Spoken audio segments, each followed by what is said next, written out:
Looking for an honest review of the MCT MTK FRP bypass tool? In this video, we'll see if it's safe, reliable, and effective for removing FRP locks on MTK devices and how it compares with other FRP bypass tools.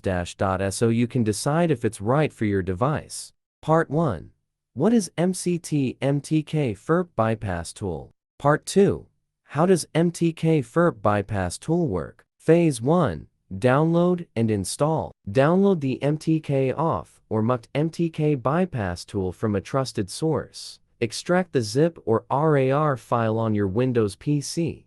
Install MediaTek USB drivers Vacom Libus. Phase 2.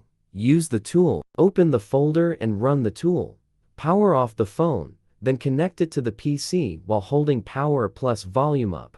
Choose your device version and click bypass to remove the FRP lock. Part 3.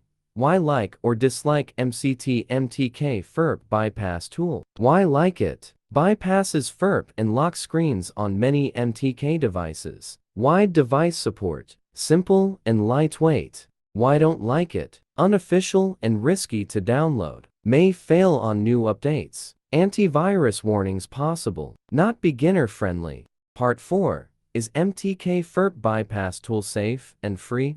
Part 5. What if MCT MTK FRP bypass tool doesn't work? Install MTK USB or Vacom drivers. Try another version. Restart PC and phone. Change USB cable port. Use another FRP tool. Part 7. What could be better than MTK FRP bypass tool? As a solid alternative to the MCT MTK FRP bypass tool, Android Lock Wiper supports far more Android brands and chipsets beyond just MTK devices.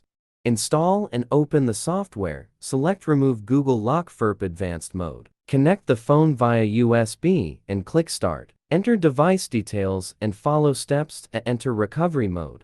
Choose PDA, country, and carrier, then download the data package. Extract files, enter download mode, enable USB debugging and OEM unlock. The tool starts removing the FRP lock.